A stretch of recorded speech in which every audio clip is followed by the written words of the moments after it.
Vamos a abordar la primera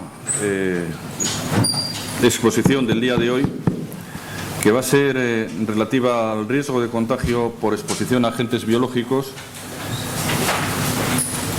y en la que hemos pensado en una exposición conjunta a través de dos integrantes de la Unidad de Salud Laboral de Osalán,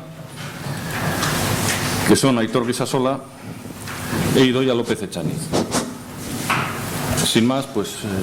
Vale, bueno, pues vamos a empezar. Yo no me voy a ir a sitios tan tecnológicos ni tan lejanos, ¿no? Pero sí que quisiera empezar un poquito por dar una pequeña introducción de cosas que probablemente muchos ya conocéis, y por otro lado ir entrando poquito a poco en lugares donde el riesgo de contagio por exposición a los agentes biológicos muchas veces nos pueden pasar como desapercibidos. No siempre estaremos pensando que los entornos donde hay riesgos biológicos son aquellos en los cuales pues hay un manejo, pues lo que hemos dicho antes de los cortopunzantes, donde hay sangre, donde hay otra serie de cosas, o donde se manejan normalmente pues fluidos biológicos, o laboratorios ahí donde se están haciendo experimentos, etcétera, etcétera.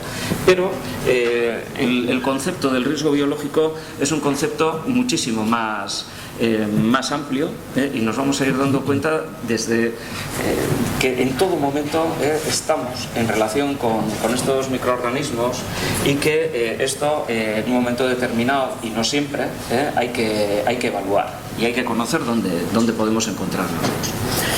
El Real Decreto sobre la protección de los trabajadores contra los riesgos relacionados con la exposición a agentes biológicos durante el trabajo nos define lo que es un agente biológico, y nos dice: es todo aquel microorganismo con inclusión de los genéticamente modificados, cultivos celulares y endoparásitos humanos que son susceptibles de originar cualquier infección, alergia o toxicidad. Estos dos elementos, la alergia o la toxicidad, muchas veces parece que se nos van a olvidar cuando estamos tratando de agentes biológicos. Por lo tanto, la infección sería ese proceso de colonización, multiplicación de un agente biológico en un organismo vivo, sea un tejido líquido en la superficie de la piel, pudiendo causar una enfermedad. La alergia será la reacción del sistema inmunitario inducido por ciertas sustancias que serán los alérgenos, y la toxicidad, el efecto relacionado con las toxinas que aparecen en presencia de ciertos microorganismos. Las toxinas, a su vez, van a ser exotoxinas, endotoxinas, micotoxinas, y las endotoxinas van a ser generalmente proteínas que se producen o se liberan por las bacterias. En su mayoría suelen ser gram positivas durante el crecimiento, durante la lisis bacteriana. Suelen estar asociadas a enfermedades infecciosas.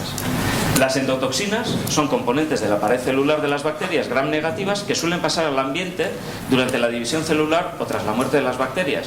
Y luego están las micotoxinas, que suelen ser metabolitos producidos por los hongos, que también nos pueden producir determinadas enfermedades, intoxicaciones.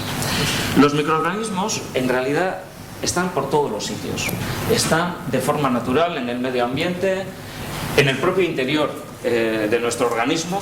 Tenemos millones y millones de microorganismos que viven con nosotros, bacterias, hongos. Y esta distribución tan amplia de los microorganismos se explica porque tienen un metabolismo muy diverso. Pueden tanto degradar material orgánico como inorgánico para convertirlo en energía, y suelen poder sintetizar moléculas complejas a partir de moléculas más simples. De tal manera que nos podemos encontrar microorganismos en los ambientes más extremos, desde menos 10 grados hasta 100 grados, con pHs de lo más ácidos o de lo más básicos, en ambientes saturados de sales en los que no habría posibilidad a veces de otro tipo de vida, altas presiones en las profundidades marinas, a casi 10.000 metros de profundidad. Tenemos microorganismos, aguantan ciertos microorganismos radiaciones que pueden ser 1000 veces mayores que la dosis letal para cualquier ser humano, y pueden vivir incluso en ausencia de oxígeno. Es decir, los microorganismos, si son tan amplios en el mundo, es precisamente porque tienen este tipo de características, y esta ubicuidad, esta enorme ubicuidad, es algo que tenemos que tener en cuenta. En nuestra relación de los agentes biológicos con otros seres vivos o con nosotros mismos, los microorganismos pueden ser patógenos porque nos pueden producir enfermedades, pero no siempre nos van a producir enfermedades. A veces viven con nosotros y solo nos van a producir enfermedades cuando algo de nuestras condiciones se modifica. Nos bajan nuestras defensas, tenemos una herida, etc. Pueden ser comensales, viven en el exterior o en el interior de un organismo, alimentándose sin dañarle o bien para serle útil. Nosotros vivimos gracias a las bacterias que viven con nosotros y ellas viven gracias a nosotros. Nuestro intestino es el lugar donde estas bacterias, yo creo que últimamente se habla muchísimo de esto, por las cuestiones de dietética, etcétera, etcétera, de la importancia de estos microorganismos que viven con nosotros, que nos favorecen y que gracias a nosotros ellas también viven. Y luego están los parásitos, que son aquellos que sí van a vivir a expensas de otro organismo, y estos suelen poder producir enfermedades. Si viven dentro nuestro, como podrían ser digamos las lombrices, etcétera, estos se llamarían endoparásitos. En cuanto a la exposición a los agentes biológicos, podemos tener ya dentro de la actividad laboral unos que serán con intención deliberada de utilizarlos, y yo creo que la mayor parte de los contactos o en la actividad laboral, la exposición, se va a dar cuando no hay una intención deliberada de utilizarlos, simplemente porque convivimos con estos seres vivos y ellos conviven con nosotros. De todas maneras, cuando hablamos del Real Decreto de agentes biológicos, hay una serie de exclusiones. Es decir, no todo lo que es agente biológico entra dentro de este Real Decreto en relación a la prevención de la salud en relación a estos agentes.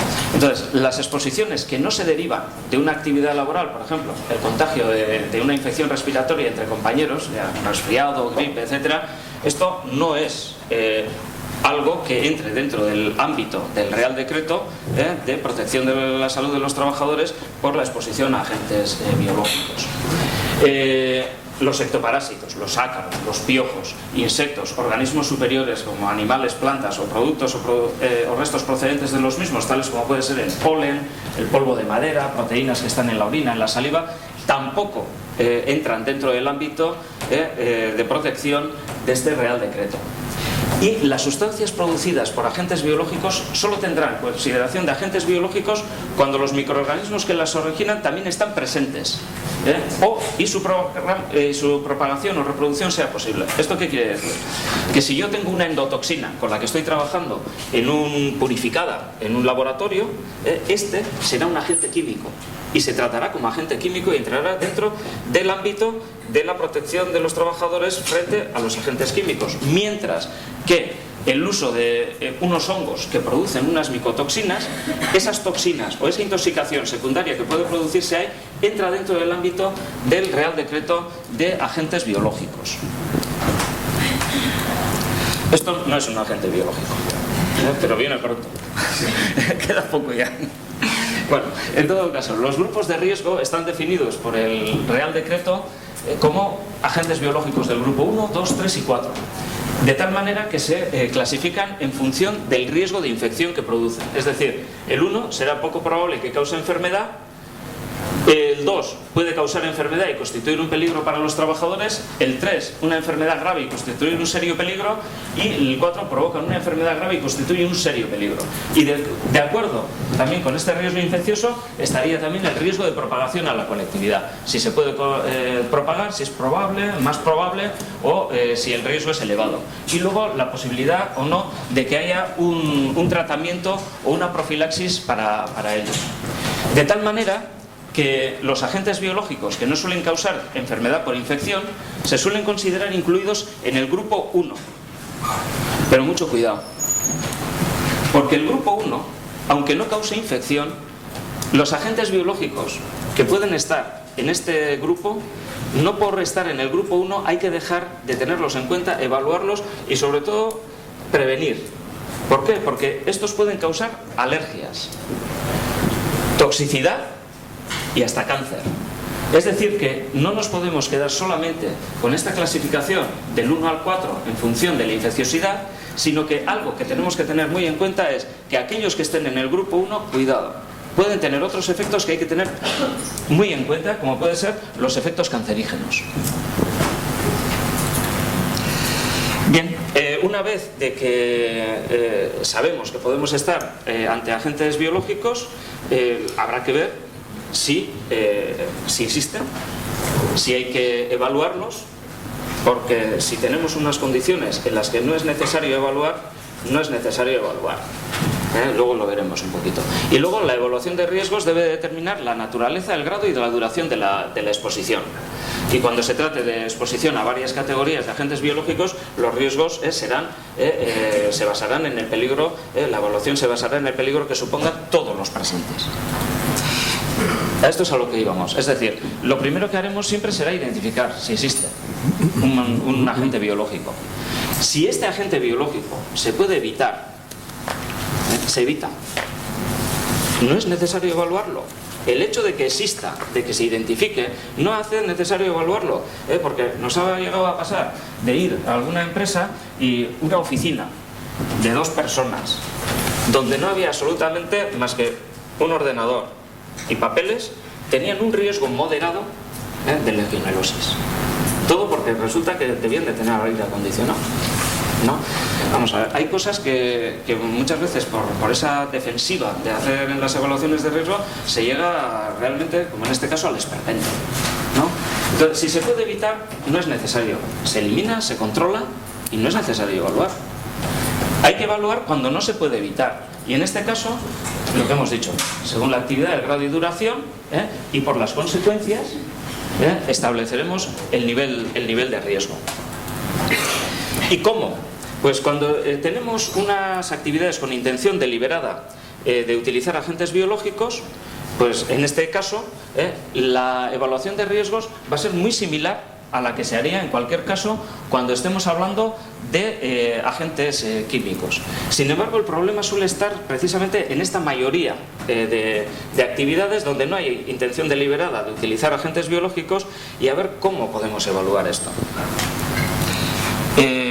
Aquí tenemos actividades sin intención deliberada de utilizar agentes biológicos, y de hecho hoy vamos a hablar, sobre todo ahora en esta primera parte, de algunas de ellas, como pueden ser los trabajos en unidades de eliminación de residuos, trabajos en los que existe contacto con animales, etcétera. Lo que hablábamos era eso, de la ubicuidad. Y vamos a presentar, yo al menos voy a presentar 2 casos, luego Idoia presentará el trabajo en una planta de tratamiento de residuos, pero cómo hemos abordado un poquito algo de una evaluación de riesgos en pesca de agentes biológicos. Porque los pescadores también están en relación con agentes biológicos. Es decir, el pescado nos puede transmitir determinadas enfermedades, como puede ser esta erisipela, como puede ser la enfermedad por el Mycobacterium marinum, y luego las condiciones ambientales que superarían, diríamos, un poco lo normal, ¿no? Por las condiciones de humedad, etcétera, que suelen producir muchas veces este tipo de tiñas, etcétera, que son enfermedades producidas por hongos. Es decir, que ahí donde a nadie se le ocurre que hay que hacer una evaluación de riesgos biológicos, hay que hacer una evaluación de riesgos biológicos, porque existen. Entonces tenemos 2 métodos, uno que es la evaluación simplificada, que está recogida en la nota técnica 833, o otro método que sería el método Biogabal. Bien, la evaluación simplificada lo que pretende es un análisis del peligro en función de la posibilidad de exposición y establecer unos niveles de riesgo potencial. Bien, lo que ocurre es que hay actividades donde tenemos una enorme incertidumbre de cuánto puede haber o qué es lo que puede haber, porque cuando estamos en un laboratorio y podemos medir, porque tenemos una campana y entonces dentro de la campana, fuera de la campana, donde sea podemos medir, pero a ver dónde mides tú esto en un barco, ¿no? Entonces hay una incertidumbre, no sabemos cuánto hay, sabemos que hay, que puede haber, pero no sabemos cuánto hay. Y entonces, en principio, se suele dar, por supuesto, si utilizamos estas evaluaciones simplificadas, la presencia. Y siempre interesa concretar un poquito más esta incertidumbre. Entonces, este método simplificado de la nota técnica lo que nos indica es que hay una serie de actividades con intención deliberada de manipulación de agentes, que son todos estos procesos industriales, biotecnológicos, investigación, etcétera, etcétera, y aquellas que no. Tenemos, pues, entre ellas, pues, los estudios de aislamiento hospitalario, depuración de aguas residuales o eliminación de residuos, u otras como los trabajos agrarios, contacto con animales, e incluso otras donde la incertidumbre aún será mayor, de cuáles pueden ser los agentes, etcétera, como pueden ser en la asistencia sanitaria y en los laboratorios clínicos y veterinarios. De tal manera que determinaremos que el riesgo va a ser más alto o más bajo en función de la capacidad que estos agentes tengan de generar bioaerosoles, de la frecuencia de contacto posible con estos agentes o dentro del trabajo, y de la cantidad que se maneje. Diríamos que es un poco las mismas bases que cualquier otro sistema de evaluación simplificada. Que en el caso de la pesca podríamos decir que tenemos una incertidumbre de este nivel. Hay contrato con animales y sus productos, por lo tanto podemos suponer que aquí sí que existen estos agentes, y de hecho sabemos que existen unas enfermedades. Cuando hemos ido a la base Biodat, por ejemplo, la base Biodat nos dice estas dos enfermedades, la erisipela y la del Mycobacterium, están directamente relacionadas con la pesca. La frecuencia de contacto en un pescador pues no va a ser de menor del 20% de la jornada. Anda con pescado todo el día, prácticamente no todo el día. Y además, bueno, diríamos que puede ser en este asunto de manejo de animales. De tal manera que podemos estimar un riesgo potencial de 3, porque son agentes del grupo 2 que hablábamos, con una clasificación media del riesgo aquel. Por lo tanto, el nivel de riesgo potencial indica que las medidas asociadas en estos casos hay que tomarlas con celeridad. Esto es lo que nos dice una evaluación de este estilo. También en aquellos que no son infecciosos y que también tendríamos en el caso de la pesca, como pueden ser que el eritrofito es capaz de producir alergias, también podríamos valorarlo, porque la categoría 1 sería digamos que los efectos no se medirían en función del grupo 1, 2, 3 y 4, porque siempre serían de otro nivel, y entonces nos iríamos a unas categorías de que serían o irritativos, tóxicos o sensibilizantes térmicos, sensibilizantes muy tóxicos o sensibilizantes por inhalación, o los cancerígenos, que los pondríamos en un grupo 4.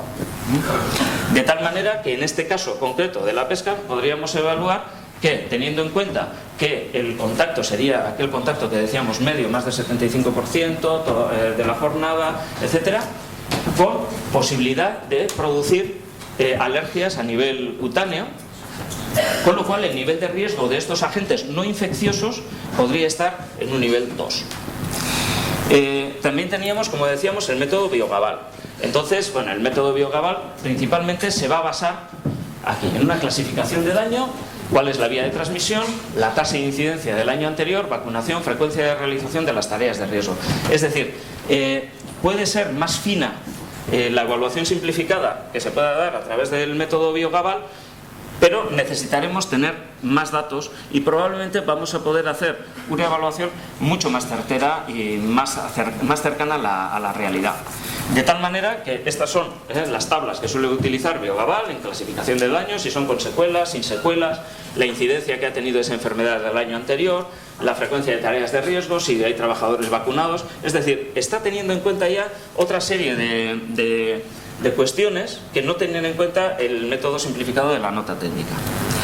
Y luego calcula con estos riesgos, tomando en cuenta pues esos niveles de riesgo, vacunación, vía de transmisión, tasa de incidencia, etcétera, y establece pues unos niveles de acción biológica que por debajo de 12 o por encima de 17 nos van a indicar los niveles, o entre ambos, son estos los valores que requerían la adopción de medidas preventivas, o estos que ya indican unas situaciones de riesgo intolerable. Bien, pero cuando hemos intentado hacer todo este trabajo, nos hemos dado cuenta de una cosa, y es que estos datos, en este sector concreto que estamos hablando, que es el de la pesca, no existen. Y no existen porque no hay vigilancia colectiva de la salud, no hay vigilancia individual de la salud, y ante la falta de la vigilancia de la salud, nos encontramos con que la evaluación de riesgos no se suele poder hacer correctamente. Y es aquí donde yo quería llegar. Aquí es donde yo quería llegar. ¿Por qué? Porque la especialidad de medicina de trabajo, a ver si vamos un poquito dándonos cuenta de que no es solamente el de los reconocimientos médicos, el de mirar el colesterol, el de todas las cosas que ya estamos hartaos de decir, ¿no? ¿Por qué? Porque siempre se ha dicho que hay una actuación coordinada de las disciplinas preventivas y dicen, ¿y los médicos cómo evalúan el riesgo? Pues los médicos evalúan el riesgo así, es decir, a través de la vigilancia colectiva, principalmente. ¿Por qué? Porque ¿cómo vamos a saber la incidencia del año anterior si no hay vigilancia colectiva? ¿Cómo vamos a saber la gravedad de los efectos si no tenemos ni idea de cuáles han sido estos? Entonces, si se quiere hacer una evaluación de riesgos, la evaluación de riesgos necesita 4 disciplinas preventivas. 4. Y la medicina de trabajo es una de ellas. Y entonces es ahí donde tenemos que entrar, porque toda evaluación de riesgos que se haga, y no solo la de riesgos biológicos, sino, voy a ir mucho más lejos, incluso las de seguridad, que no tienen en cuenta la probabilidad más que por el método de a ver por dónde viene y me lo invento. Si utilizáramos los datos que tenemos que utilizar, si hacemos la vigilancia que tenemos que hacer y si hacemos la vigilancia colectiva que tenemos que hacer, tendríamos buenas evaluaciones de riesgos. Porque todavía, después de tantos años, seguimos todavía en el nivel de la evaluación de riesgos inicial. Por lo tanto, la medicina de trabajo nos tiene que dar algo, y desde luego creo que el mejor ejemplo que el que nos puede venir de los riesgos biológicos y del conocimiento que la medicina puede dar sobre esto y nos lleva a lo que es la identificación y evaluación de riesgos. No te has hecho de él, ¿no? Venga. Bueno,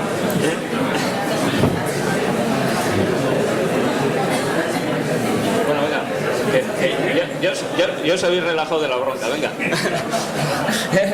Así que seguimos. Entonces, bueno, incidir en esto. Cualquier evaluación de riesgos que se haga, de cualquiera de los ámbitos de la prevención, precisa de los datos de la medicina del trabajo. Y hablemos también un poquito de otro agente, esto rapidito, ese que se evalúa cuando no hay que evaluar, ¿no? Y que nosotros desde Osalan muchas veces tenemos que actuar. Hay ciertos lugares donde sí hay que evaluarlo, qué duda cabe, pero hay sitios donde no es una cuestión de evaluación, es una cuestión de hacer lo que hay que hacer. Y en ese caso nos pondríamos en el paso anterior al de la evaluación, que es el de controlar el riesgo, eliminarlo, y de esa manera no vamos a tener ningún otro tipo de problemas. Salimos, por lo tanto, del agua, o no, sacamos al pez del agua, mejor, y nos quedamos en el agua. Entonces, la legionela es una bacteria que está presente en la naturaleza. Está en los cursos de agua natural, y sobrevive entre los 20 y 45 grados. Y se puede ver que las torres de refrigeración, condensadores por evaporación, sistemas de agua caliente y fría, suelen estar asociados a la aparición de casos y brotes de legionela. Bien, esta es una tabla en la cual, pues bueno, nos va a indicar un poquito en qué instalaciones hay una mayor o una menor probabilidad de que haya una proliferación de legionelas. Y bueno, queda en las diapositivas para quien quiera mirarla, diciendo lo mismo, que es agua entre 20 y 45 grados, normalmente aguas estancadas o escasamente renovadas, con una concentración elevada de microorganismos, algas, amebas, limo, presencia de biopelículas, escamas, sedimentos, fangos, óxidos, materia orgánica. ¿Y esto dónde hay en el trabajo? Pues en el trabajo hay en muchos sitios, porque tenemos trabajos como estos, en los cuales en tantas empresas hay lugares donde se utiliza agua para refrigerar, bien sea en fundición, en cantidad de sitios hay procesos que necesitan algún tipo de refrigeración, y te encuentras con que suele haber depósitos que no se limpian, depósitos que además van manteniendo muchas veces unas temperaturas muy adecuadas para poder proliferar la legionela, y luego en lugares como pueden ser pues duchas, etcétera, que si está bien tratado y si está bien llevado el programa de mantenimiento no tendría por qué dar tantos problemas. Sin embargo, sí hay trabajos que tienen muchísimo más riesgo, cuáles son los que tienen que ver con las torres de refrigeración, etc. Y la legionela se produce lo mismo en agua salada que en agua dulce. porque siempre se decía que no, que en agua salada que no. En agua salada es que sí, y tenemos aquí estudiado algún caso donde efectivamente en agua salada aparece la legionela si se dan las condiciones. ¿Qué se suele hacer por parte de Osalan ante un caso de legionela? Normalmente cuando se detecta suele ser normalmente a través de un ingreso hospitalario y por serología o determinación del antígeno en la orina se suele confirmar el caso. Normalmente Salud Pública, la unidad de epidemiología, suele hacer una encuesta epidemiológica y si considera que la fuente de infección está en el interior de una empresa, esto quiere decir que si la torre de refrigeración está en el tejado, eso no es asunto de Osalan, vamos a decir, es una cuestión de salud pública donde entra epidemiología, pero sin embargo si está dentro de la empresa, y ahí teníamos esos depósitos de agua, tenemos duchas, tenemos todo un sistema de agua en todos los sitios, ahí sí que nosotros tendríamos que entrar a investigar. Normalmente se encuesta a la persona, se va a la empresa, se recaba información de empresarios, representantes de los trabajadores del propio servicio de prevención, se toman muestras y se valora un poco la documentación, la evaluación de riesgos, la vigilancia de la salud y los contratos de servicio de mantenimiento externo que tenga esa empresa en relación al control de la legionela, que lo tienen que tener.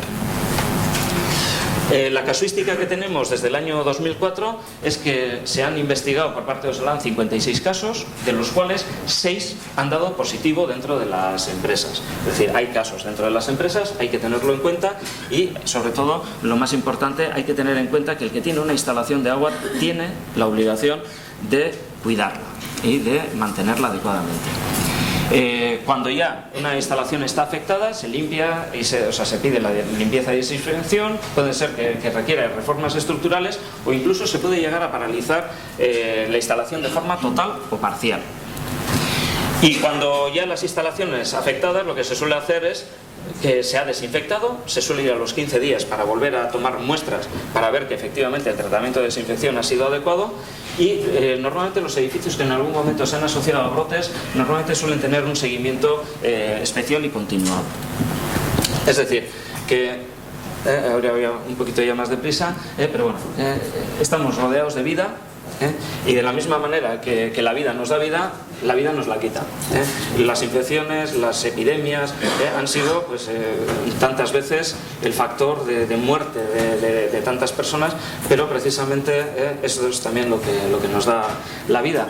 Y en este sentido, pues bueno, decir lo que es nuestro lema en cuanto a lo que es la estrategia, que es que un entorno saludable para un entorno de trabajo saludable como parte de una vida saludable.